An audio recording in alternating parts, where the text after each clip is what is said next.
안녕하세요. 여러분의 건강지킴이 편하몽입니다. 오늘은 신장에 좋은 음식에 대해 살펴보겠습니다. 신장에 좋은 과일은 밤입니다. 한번 복습해 볼까요? 간의 과일은 자두, 심장은 살구, 비장은 대추, 폐는 복숭아, 신장은 밤입니다. 물론 모든 과일이 사람 몸에 좋습니다. 그러나 우리 조상들은 음양오행의 원리에 맞게 색깔과 맛으로 오장육부에 좋은 음식을 선별하셨습니다.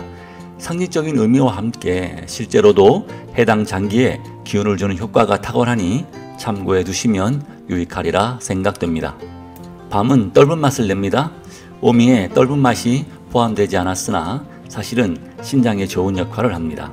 떫은 맛은 우리 몸의 전기가 몸 바깥으로 새어나가는 것을 막아줍니다. 나이가 들면 몸의 기운과 정수를 지켜주는 고섭 작용이 떨어져 땀이나 소변으로 배출되고 맙니다. 이때 떫은 맛의 음식을 먹으면 도움이 되는데요. 예를 들면 남자의 경우 소변으로 정액이 새어나갈 때나 배탈 설사를 자주 해 기운이 없을 때 곶감이나 밥을 먹게 되면 막을 수 있습니다. 그래서 옛날 어르신들이 곶감을 즐겨 드셨던 것입니다. 대신 변비가 있는 분들은 적게 드셔야 합니다. 변비가 있는 분들은 반대로 이뇨작용이 좋은 음식, 예를 들면 미역이나 다시마, 알로에, 옥수수염과 같이 미끌미끌한 음식이 좋겠습니다. 좀 더 관심이 있는 분들은 제가 앞 1강에서 3강까지 잘 설명해 놓았으니 되돌아가셔서 복습해 보시기 바랍니다. 동의보감에는 밤은 기를 북돋아 주고 위와 장을 튼튼하게 해주며 배고프지 않게 해준다고 기록하고 있습니다.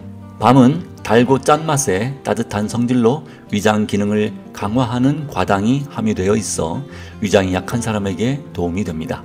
스트레스와 불규칙한 식사로 인해 위장 장애가 생긴 사람이 오래 먹으면 위장 기능이 활발해져 소화력이 왕성해집니다.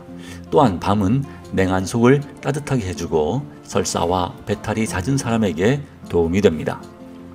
밤은 영양학적으로도 우수해서 성장기 아이들에게 참 좋은 음식입니다. 탄수화물, 지방, 단백질, 비타민, 무기질 등 5대 영양소를 고루 갖춘 완전 영양식품이라 할 수 있습니다. 피로해소 비타민이라 불리는 비타민 B1은 쌀에 4배나 되며 면역력을 높이는 비타민 C와 성장에 관여하는 비타민 D가 풍부하여 성장기 어린이들에게 훌륭한 음식입니다. 그래서 옛 어른들은 아이들에게 밤 경단을 만들어 먹였습니다. 밤은 하체도 튼튼하게 해줍니다. 나이 드신 분, 하체가 힘이 없는 분, 하체가 약해 잘 걷지 못하는 어린이들이 밤을 먹으면 좋습니다. 그 이유는 신장은 허리와 무릎, 뼈를 주관하고 밤이 신장의 과일이기 때문입니다.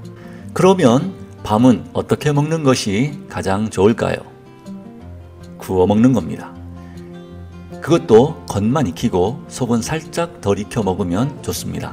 날것으로 먹으면 생목이 오르고 쪄서 많이 먹으면 기가 막히게 되어 가슴이 답답하게 됩니다. 다음은 콩입니다. 콩은 고단백질 식품으로 밭에서 나는 소고기라는 별명이 있을 정도입니다. 우리나라 사람들은 예로부터 콩으로 만든 음식을 많이 먹었습니다. 콩으로 만든 음식은 콩자반, 청국장, 된장, 간장을 비롯해 두부, 두유, 콩국수 등 참 많습니다. 콩 단백질에는 라이신이나 루신 같은 아미노산이 많이 들어있어 쌀과 보리의 영양상 결점을 보완해 줍니다. 이런 점에서 콩 단백질과 쌀 단백질은 환상의 콤비가 됩니다. 콩에 부족한 아미노산인 메티오닌은 쌀에 결핍된 아미노산 라이신은 콩에 풍부하니 콩밥은 건강에 매우 이롭습니다. 그러니 콩밥 많이 드세요. 주변에 보니 다 큰 성년이 콩밥을 싫어하는 분들이 계신데요. 건강을 생각해서 콩밥에 도전해 보시기 바랍니다. 제가 장담할 수 있습니다. 오랫동안 10년 아니 남은 생 동안 콩밥을 꾸준히 드시면 신장이 튼튼해져 장수하실 수 있습니다. 콩에는 마음을 안정시키는 아미노산 트립토판이 풍부합니다.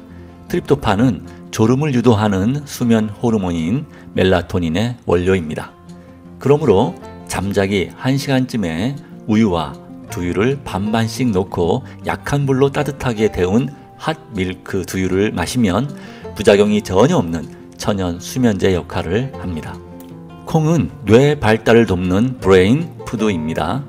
한자로 머리두는 콩두에 머리혀를 더한 글자입니다. 콩에는 뇌 발달에 필수적인 콜린과 레시틴이 풍부해서 기억력과 집중력을 높여주고 치매에 걸리는 것을 막아줍니다. 콩 중에서도 검은 콩이 가장 좋습니다.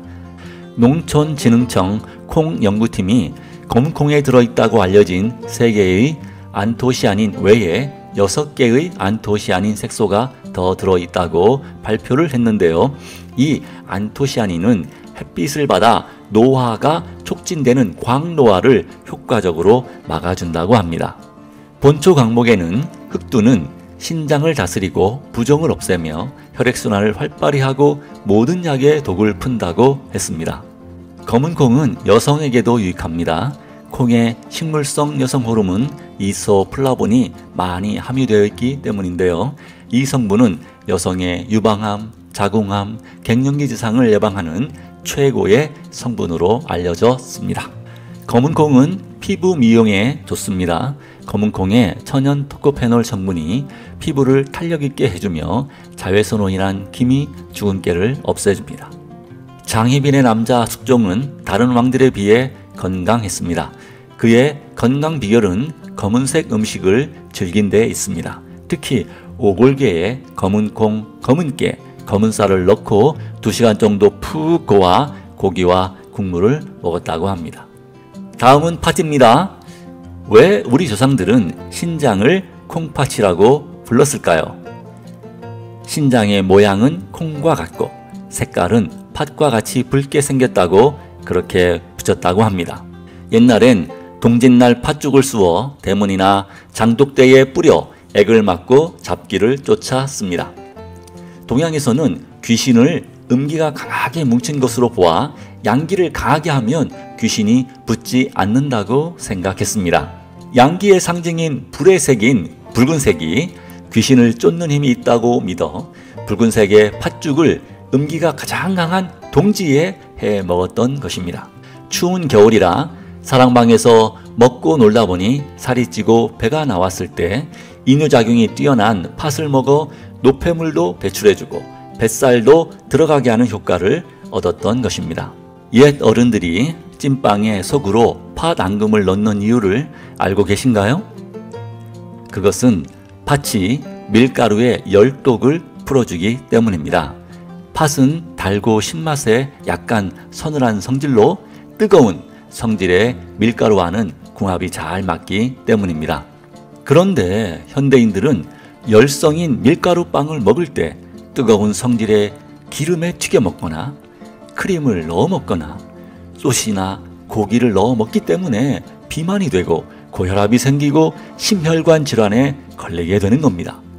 지금이 바로 우리 조상들의 지혜를 배워야 할 때인 것 같습니다.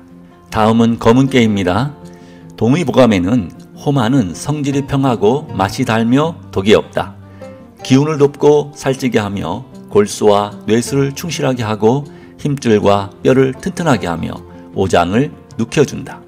골수를 보하고 정을 보충해주며 오래 살게 하고 얼굴빛을 젊어지게 한다. 환자가 허해서 말할 기운조차 없어 할 때 검은깨를 쓴다고 하였습니다. 검은깨는 남성의 정력과 기를 돋우는 으뜸 식품입니다. 신혼부부에게 깨가 쏟아진다, 깨 볶는 냄새가 난다 고 하는 말은 고소하고 달콤하다는 뜻만이 아니라 젊은 기운이 넘치는 부부 생활을 통해 다산을 기원한다는 뜻도 담겨 있습니다. 신장이 약해지면 쉽게 피로하고 뼈가 약해지며 치아도 흔들리고 정력이 감퇴되고 머리카락도 빠지고 피부도 거칠고 건조해지고 기미, 주근깨도 생기게 됩니다. 이때 검은깨는 신장이 허한 것을 보해주어 활력 있게 살게 합니다. 옛 문헌 포박자에는 검은깨를 하루에 3번씩 1년을 먹으면 얼굴에 광택이 나고 2년을 먹으면 흰머리가 다시 검어지고 3년을 먹으면 빠진 이가 도로나며 4년을 먹으면 추위를 타지 않고 5년을 먹으면 말처럼 달릴 수 있다고 하였는데요. 좀 과장은 있으나 몸에 정말 좋습니다. 흑임자에는 케라틴 성분을 풍부하게 함유하고 있어 모발은 물론 두피에도 충분한 영양분을 공급해 주어 탈모를 예방하고 흰머리가 나지 않게 도와줍니다. 또한 안토시아닌 성분을 함유하고 있어 세포들의 노화를 막고 면역력을 강화시켜 줍니다. 흑임자에는 레스틴 성분이 많이 함유되어 두뇌를 발달시켜 공부하는 학생들에게는 물론 건망증, 치매 예방에도 도움이 됩니다. 검은깨는 암 예방에도 탁월합니다. 검은깨에 들어있는 M100이라는 항산화 물질은 피부암 60%, 위장암 85%, 폐암을 75%까지 억제할 수 있다고 합니다. 이 외에도 신장에 좋은 음식이 많으나 중요한 것 몇 가지만 살펴보았습니다. 오늘은 여기까지 하겠는데요. 그동안 어려운 강의를 잘 들어주셔서 감사합니다. 음양오행에 따른 건강강좌 이론표는 이번 강의로 마칩니다. 잠시 쉬었다가 시즌2로 돌아오겠습니다. 시즌2에서는 우리가 흔히 겪고 있는 질병에 대해 살펴보겠습니다. 좀 더 쉽고 재미있는 강좌로 돌아오겠습니다. 혹시 여러분이 앓고 있는 병이 있거나 관심이 있는 병이 있다면 댓글로 달아주세요. 그럼 강좌를 만들 때 참고해서 먼저 만들어 보도록 하겠습니다. 그동안 복습해 보시고 주변 사람에게도 편화몽 소개 많이 해주시길 부탁드립니다. 감사합니다.